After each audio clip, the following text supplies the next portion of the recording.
Hey gang, not much of an introduction today. It's pretty self-explanatory by the title. There seems to be kind of two topics that we cover here. There's having an internal monologue and what that is like to not have an internal monologue, and also this aspect of visualization and how one visualizes things. So it's kind of the auditory and visual inner world of an individual. So yeah, take a look. If you're as mind blown as me, drop a note in the comments, and if you have any questions, drop a note in the comments too, and I'll do my best to get back to you. But yeah, enjoy. Hello friends, and welcome back to my room. As you probably see by the title, I don't know how it happened, but once upon a time I stumbled upon this video, I'll put the link in the description, about people who don't have internal monologues. I don't know if you're like me, but this just completely blew my mind. And little did I know that my sister is one of these people who do not have an internal monologue. So without further ado, I'm going to welcome the very first guest onto my channel, which is my very own sister. Ta-da! Hello. This is Beebsy. I'm very pleased to be here. This is my one and only sister. This is Daphne. Thank you so much for being here. Thank you for having me. No problem. So, we were talking the other day. We were going to sleep and we were talking. And then we got on to the thought of internal monologues. And she doesn't have an internal monologue. You don't have an internal monologue. I mean, I was quite shocked when you asked me what this whole thing was. You seemed really perturbed and I was like, oh my god, do you have noise in your head all the time like that? Yeah, like you had no idea that was a thing. That people's heads went narrating. Yeah. I do not have that. I don't honestly understand how you get anything done. Like, I mean, it seems like a lot. Yeah, we've talked a little bit about this, but I've been like holding back because I really wanted to get some of this on camera. So, I don't know, can you like just explain like what's it like when you're like going about your day-to-day business and you are thinking about the things that you need to do or the things that are prevalent in your life right now? Because for me, and I think it's the majority of people who have this, that you can hear yourself like talking in your head. Well, see, up until this point, I just thought that the way that I went about my daily business was quite normal, but now I'm realising that it's not, apparently. So if I wake up, I have what I would imagine is a general framework of the things that need to occur during the day, and I'm very aware of them.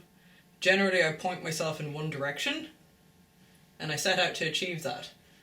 And that is how my day-to-day life is. When I'm doing the dishes, I'm just doing them and experiencing doing the dishes. She explained it to me like an NPC character in a game. You're just like... Supposedly. A to B. A to B. For me, when I read to myself, so cool.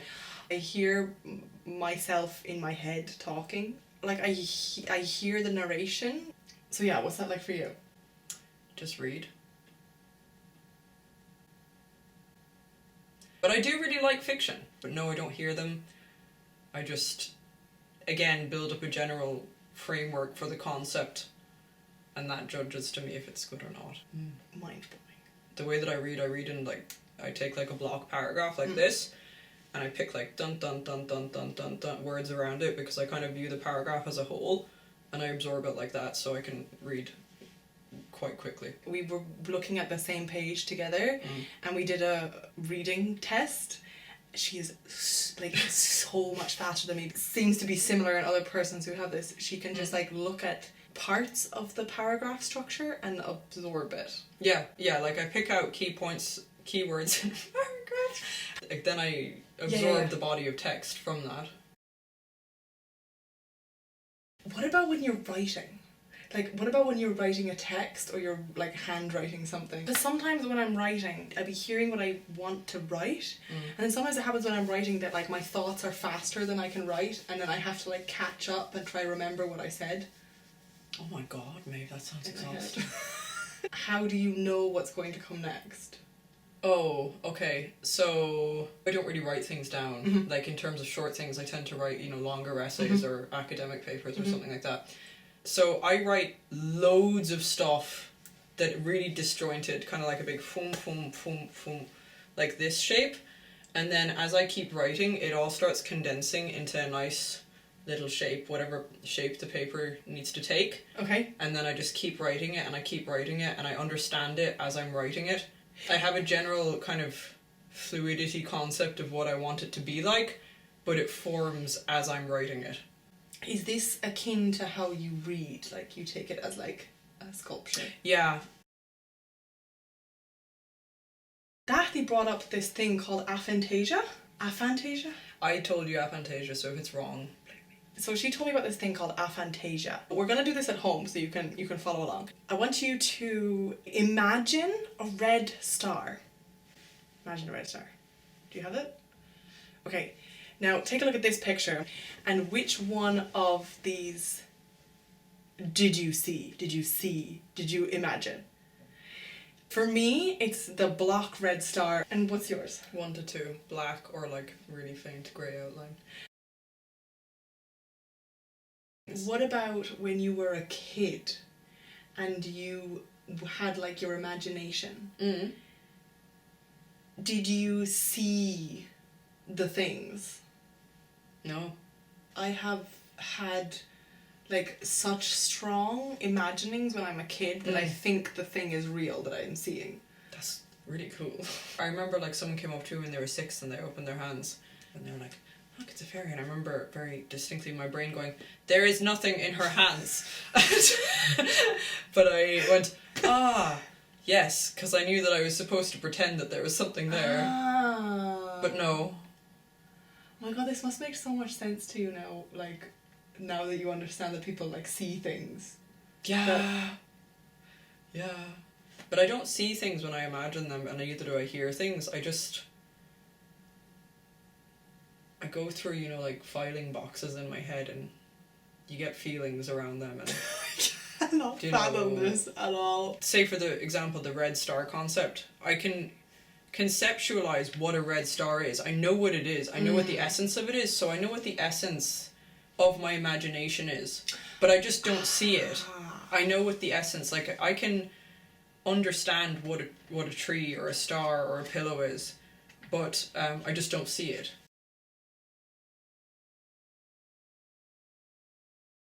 The sense of a tree is like a conceptual feeling. So when I think about a tree, like, it just goes, you know, from the roots, like... Okay, what's poo? What's rabbit? What's cheese? Like that shape. Huh. A wedge. Wow. Yeah. And it's like the feeling of a wedge. Yeah, with yellow attached. Ooh. Yeah. What's mauve? You need to move a little bit.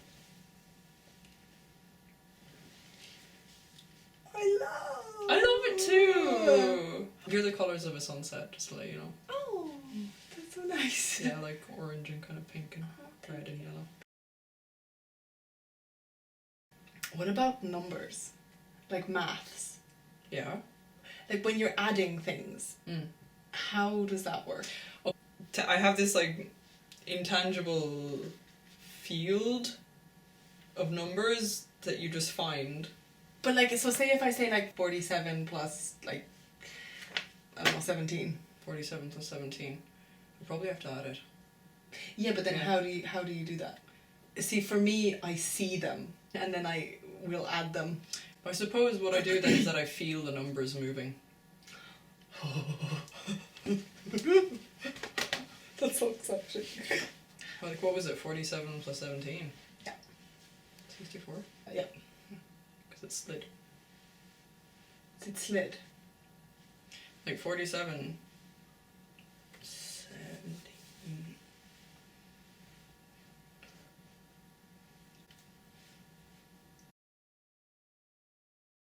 When you're recalling a memory, like when I'm saying like, hey, remember that time when we were kids and I threw the cat across the...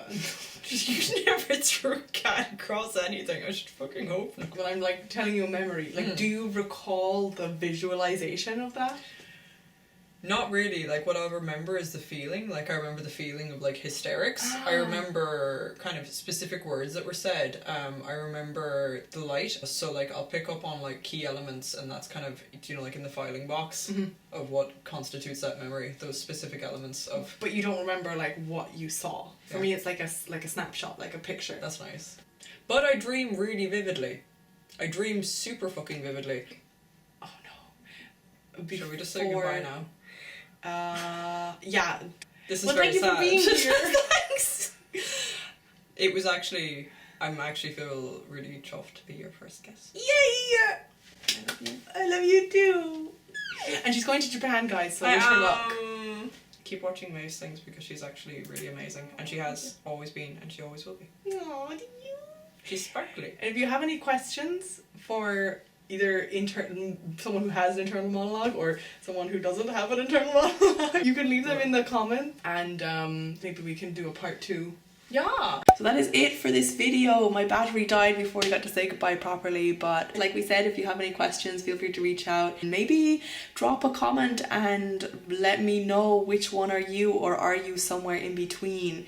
Be curious to see what's the majority out there. Thank you for watching. Thanks for watching till the end. Hope you enjoyed. Thank you so much to my sister for joining me. This was a really special one. Hope you learned something and hope you got your cogs sticking in your brain. You can find me on my social media, which is Queen Maeve with 3 E's, and see you in the next one.